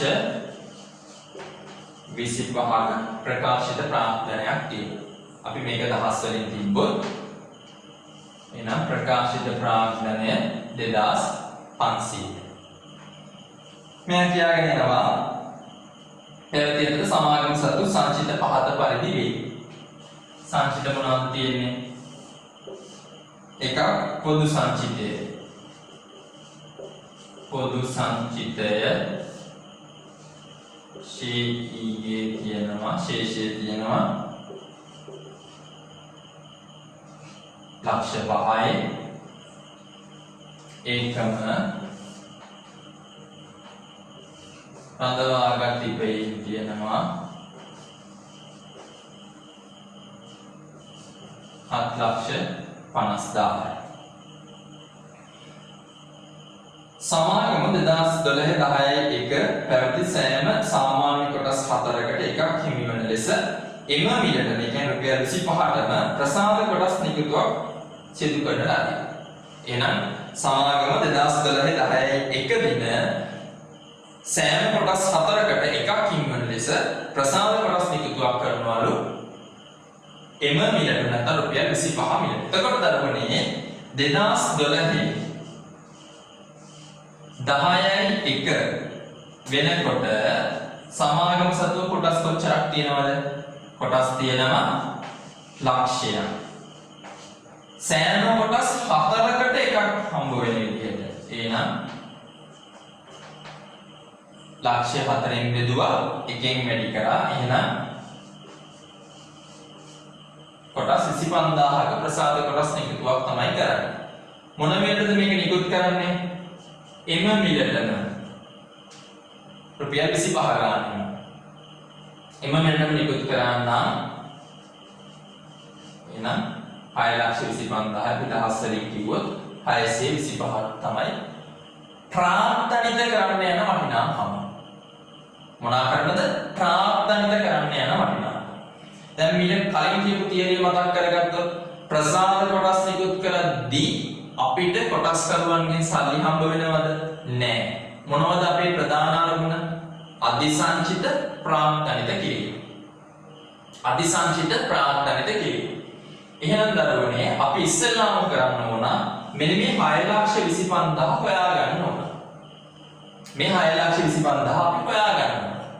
වගේ අභ්‍යාසයකින් කියන්න අවශ්‍ය අරමුදල් පොදු සංචිතයෙන් ප්‍රථමයෙන් පොදු සංචිතයෙන් හා පසුව රඳවාගත් ලාභ සංචිතයෙන් ලබා ගන්න.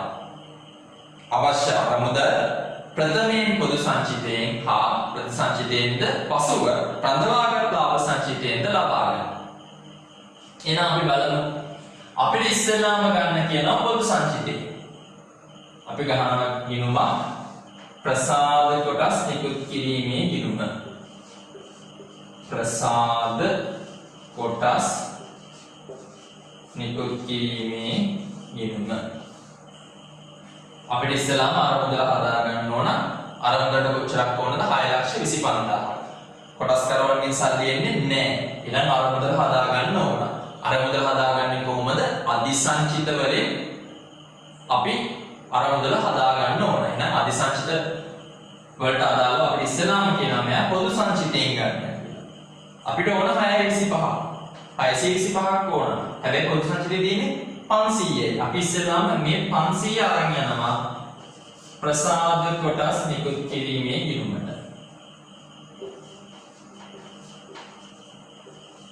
එයන්ට අභ්‍යාසය කියන ප්‍රථමයෙන්ම ගන්න පොදු සංචිතය. ඊට පස්ව අපිට ගන්න කියනවා රඳවාග ඉපයීම් වලින්. දැන් 625ක් ඕන 500ක් තියෙනවා. තව කොච්චරක් ඕනද? 125ක්. ප්‍රසාද කොටස් නිකුත් කිරීම. මොකද ඩබල් එන්ට්‍රි උනේ අදාළ සංචිත ගිණුම් හර ප්‍රසාද කොටස් නිකුත් කිරීමේ ගිණුම බැල. අදාළ සංචිත ගිණුම් හර ප්‍රසාද කොටස් නිකුත් කිරීමේ ගිණුම බැල. එහෙනම් ඊළඟට කාරණේ අදාළ සංචිත ප්‍රාග්ධනිත කිරීම. අදාළ සංචිත මුදල නැත්නම් සංචිතයෙන් අපි ගත්ත අරමුදල ප්‍රාග්ධනිත කිරීම. එහෙනම් ප්‍රසාද කොටස් නිකුත් කිරීමේ ගිණුම හර ප්‍රසාද කොටස් නිකුත් කිරීමේ ගිණුම හර ප්‍රකාශිත ප්‍රාග්ධන ගිණුම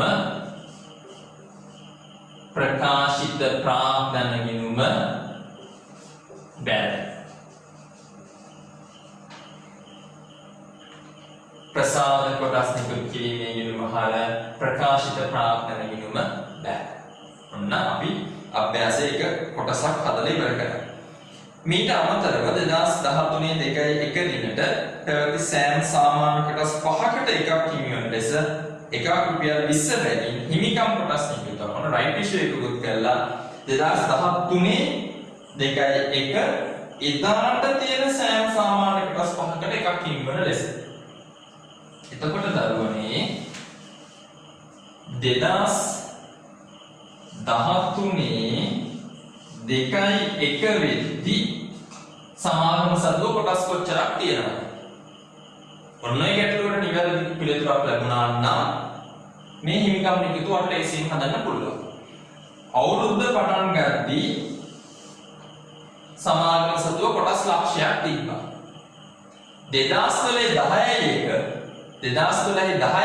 වෙද්දී අපි තවත් කොටස් 25000ක මොකද දෙන්නේ? ප්‍රසාද කොටස් නිකුතුවක් කරලා. අවුරුද්ද පටන් ගද්දී ලක්ෂයක් තිබ්බා. 2010 තවත් ප්‍රසාද කොටස් නිකුතුවක් කරන කොටස් 25000ක. එහෙනම් 2013 2 වෙද්දී සමාගම සතුව කොටස් 1,25,000ක් තියෙනවා. මෙයා මේ හිමිකම් නිකුතුව කරන්න කියන්නේ සෑම කොටස් 5කට එකක් හිමිවන ලෙස. එහෙනම් 5න් බෙදුවා 1කින් වැඩි කරා ඒ කියන්නේ 25000යි. එක කොටසක් රුපියල් 20 ගානේ. මතක් කරගත්තොත් හිමිකම් නිකුතුවක් වුණොත් කොටස් කරුවන්ගෙන් අපිට සල්ලි ලැබෙනවා. එයි කොටස් කරුවන්ට මිලක් අය කරලා ලැබෙන්නේ එහෙනම් රුපියල් ලක්ෂ 5යි. විදහස් වලින් නම් 500යි. මොකද්ද මේකට ඉස්සරහන වෙන්නේ? අපිට ඕන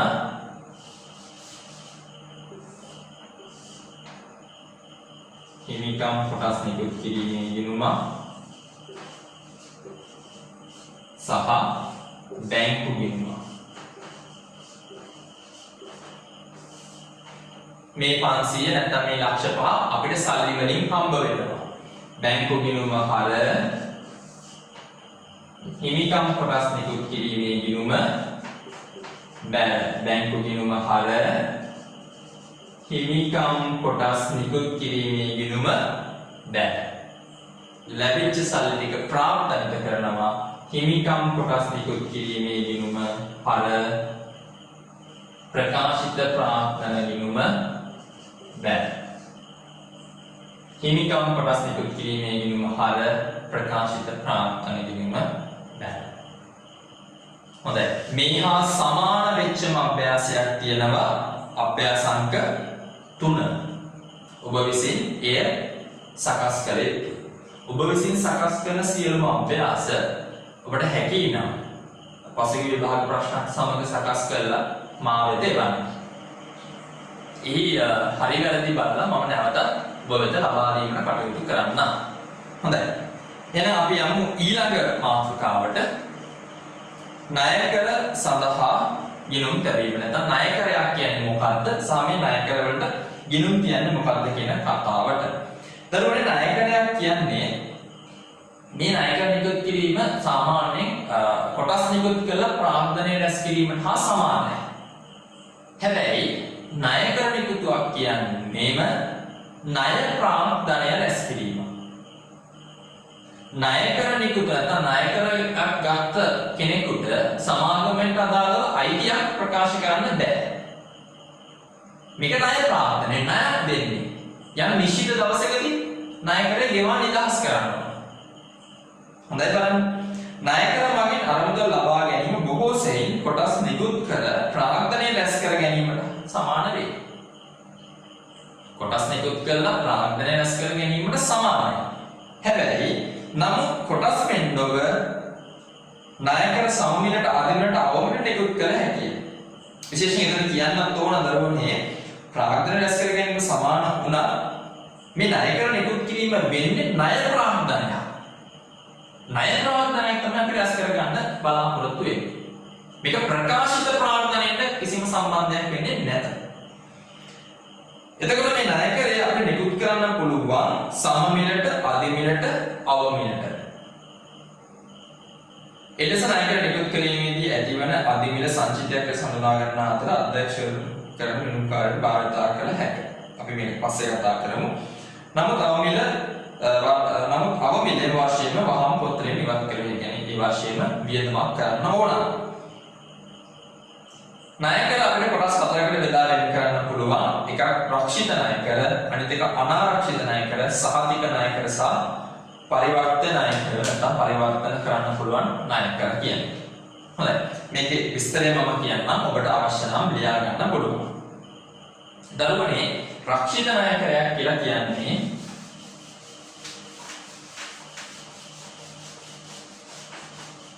මේක බලමු. රක්ෂිත ණයකරයක් කියලා කියන්නේ ණයකරේ නිකුත් කරන වෙලාවෙම ණයකරේ නිකුත් කරන අවස්ථාවේදීම කිසියම් වූ රක්ෂණයක් නැත්නම් ආරක්ෂාවක් නැත්නම් ඇටයක් අපි ණයකරේ නිකුත් කරන වෙලාවෙම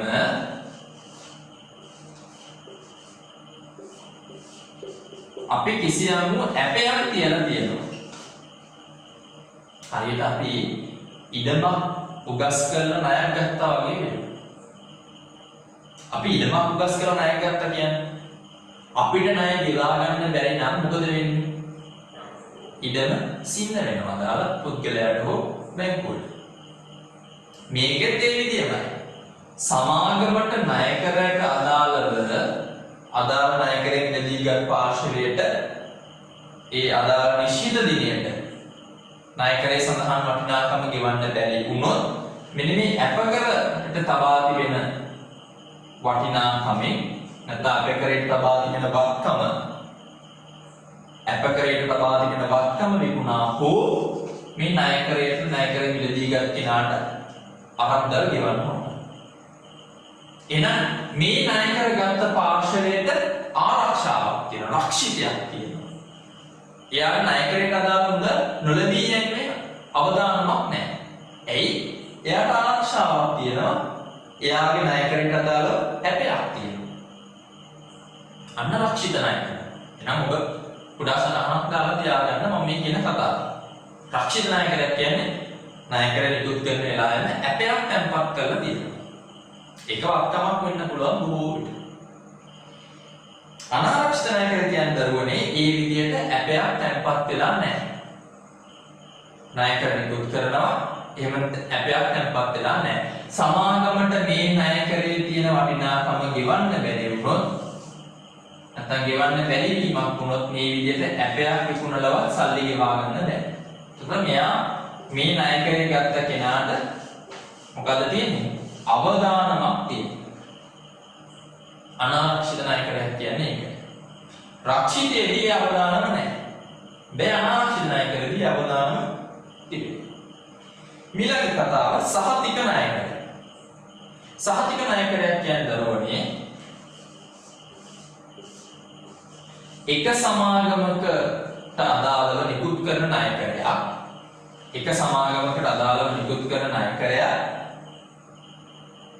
අනිවාර්යයෙන්ම ණයකර මිලදී ගන්නා ලබන පාර්ශවයට ගෙවනවා කියලා තුන්වෙනි පාර්ශවයක් සහතිකයක් වෙනවා නම් කිසියම් එක් සමාගමක් නිකුත් කරනු ලබන ණයකරයකට අදාළව අරමුදල් අදාළ මිලදීගත් පාර්ශ්වයට ගෙවනවා කියලා තුන්වෙනි පාර්ශ්වයට විසින් සහතික වෙනවා නම් අන්න සහතික ණය කර. අවසාන එක අපි කියනවා පරිවර්ත ණය කර. පරිවර්ත ණය කර කියලා කියන්නේ දරුවනේ ණය කරේ ගෙවා නිදහස් කරන දවසට පෙර. ණය කරේ ගෙවා නිදහස් කරන දවසට පෙර මේ ණය කර මොනා කරනවද? සාමාන්‍ය කොටස් බවට පරිවර්තනය කරනවා. සාමාන්‍ය කොටස් බවට පරිවර්තනය කරනවා. හොඳයි. එහෙනම් රක්ෂිත ණය කර, අනාරක්ෂිත ණය කර, සහතික ණය කර, පරිවර්ත ණය. ඒකම උඩින් කතාවේදී කියනවා ණය කර කියන එක අපිට නිකුත් කරන්න පුළුවන් සම මිලට, අධ මිලට, අව මිලට.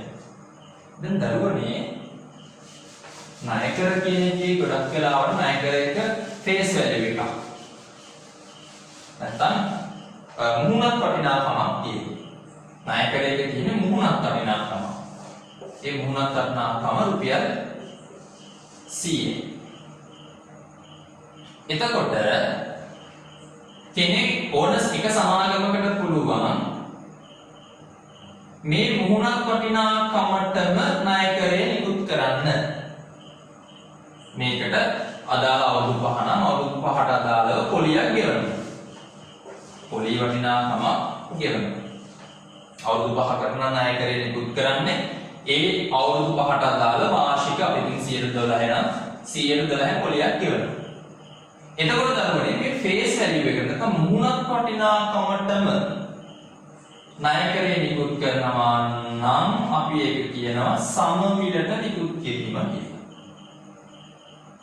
මුහුණත් වටිනාකමට වඩා අඩුවෙන් නිකුත් කරනවා නම් අපි කියනවා ඒක අව මිලට කියලා. මුහුණත් වටිනාකමට වඩා වැඩි මිලට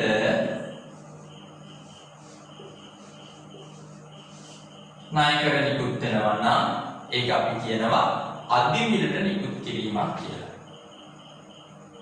මේත් එක්කම මේක අනිත් පැත්තට එන්නත් පුළුවන්. ඒ තමයි මේක නිදහස් කරන වෙලාවේ. ණය කරේ නිදහස් කරන වෙලාවේ සම මිලට නිකුත් කරපු ණය කරේ සම මිලට නිකුත් කරපු ණය කරේ සම මිලටම නිදහස් කරන්න පුළුවන්. සම මිලට නිකුත් කරපු ණය කරේ සම මිලටම නිදහස් කරන්න පුළුවන්. සම මිලට නිකුත් කරපු ණය කරේ අව මිලට නිදහස් කරන්න පුළුවන්. ඒකම අධ මිලට නිදහස් කරන්න පුළුවන්. මේ ඉතුරු දෙකටත් එහෙමයි. අව මිලට නිකුත් කරපු ණය කරේ සම මිලට නිදහස් කරන්න පුළුවන්. අව මිලට නිකුත් කරපු ණය කරේ අව මිලටම නිදහස් කරන්න පුළුවන්. අව මිලට නිකුත් කරපු ණය කරේ අධ මිලට නිදහස් කරන්න පුළුවන්. ඒකම අධ මිලට මේ. එතකොට මෙතන කතා 9ක් හැදෙනවා. ඔබට පේන්න ඇති. කතා 9ක් හැදෙනවා. සමමිලට නිකුත් කිරීම, සමමිලට නිදහස් කිරීම, සමමිලට නිකුත් කිරීම, අවමිලට නිදහස් කිරීම, සමමිලට නිකුත් කිරීම, අධිමිලට නිදහස් කිරීම. මෙන්න මේ විදිහට කතා 9ක් ඇතිවීමක් වෙනවා. හරි. එහෙනම් මේ කතා 9ට අදාළව ඔබගේ නිබන්ධනයේ නැහැ ඒ අදාළ ඉස්සරහන් මම වෙනම සරහනක් විදියට ඔබගේ අදාළ WhatsApp group වලට මම සරහනක් නිකුත් කරන්න නැත්නම් සරහනක් අප්ලෝඩ් කරන්න මේ ණය කර නිකුත් කිරීමට අදාළව තියෙන දෙසරහන් ටික. ණය කර නිකුත් කිරීමට අදාළව මේ අවස්ථා 9ටම අදාළව තියෙන ද්විත සරහන් ටික මම වෙනම සරහනක් විදියට ඔබට ලබා දෙන්න. හොඳයි. අපි යමු ඊළඟ කොටසට. ඒ තමයි අවසාන ගිණුම් සකස් කිරීම. අවසාන ගිණුම් සකස් කිරීම.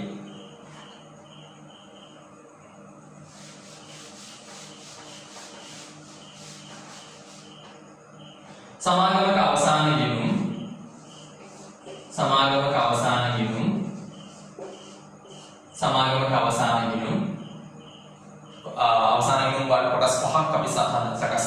තමයි සකස් කරන්න ඕන. ඒ තමයි මොනවද? මූලධාතු ප්‍රකාශය, විස්තීර්ණ ආදායම් ප්‍රකාශය, මුදල් ප්‍රවාහ ප්‍රකාශය, හිමිකම් වෙනස් වීමේ ප්‍රකාශය සහ ගිණුම් කරන සටහන් සහ ගිණුම් කරන ප්‍රතිපත්ති. මොනවද? මූලධාතු ප්‍රකාශය, විස්තීර්ණ ආදායම් ප්‍රකාශය, වෙනත් විස්තීර්ණ ආදායම් ප්‍රකාශය, හිමිකම් වෙනස් වීමේ ප්‍රකාශය, මුදල් ප්‍රවාහ ප්‍රකාශය සහ ගිණුම් කරන ප්‍රතිපත්ති හා සටහන් කියන්නේ. එතකොට මේ පාඩමේදී අපි මුදල් ප්‍රවාහ පිළිබඳ කතා වෙන්නේ නැහැ. ඒක වෙනම පාඩමක් විදිහට කතා වෙනවා. AET අවසාන අධ්‍යයන සිසුන් සඳහා. හොඳයි. ඒකම මේ අවසාන ගිණුම් දරුවනේ අපිට කොටස් වර්ග දෙකක් විදිහට සකස් කරන්න පුළුවන්. එකක් තමයි විස්තරාත්මක අවසාන ගිණුම් සහ ප්‍රසිද්ධ කිරීමේ අවසාන ගිණුම්.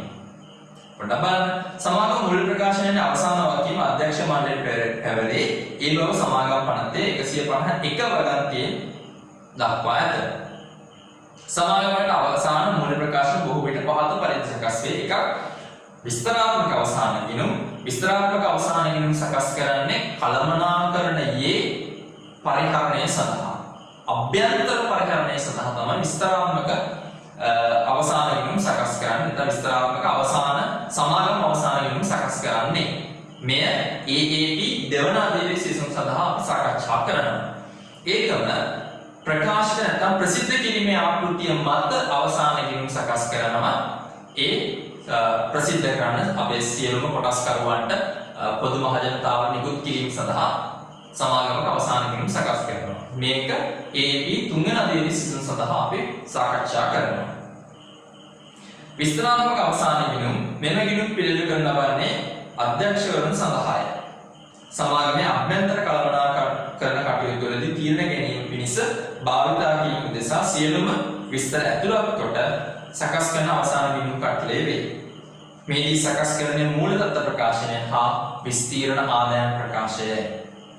ප්‍රකාශිත නැත්නම් ප්‍රසිද්ධ කිරීමේ ආකෘතිය මත අවසාන ගිණුම් මෙම ගිණුම් සකස් කරන ලබන්නේ කොටස් හිමියන්ට හා ඇල්මක් දක්වන බාහිර පාර්ශ්වයන් සඳහා වන අතර සමාගමේ වාර්ෂික මහා සභා රැස්වීමකදී කොටස් හිමියන්ට ලබා දෙන වාර්ෂික වාර්තාවය ඇතුළත් තිබෙනවා.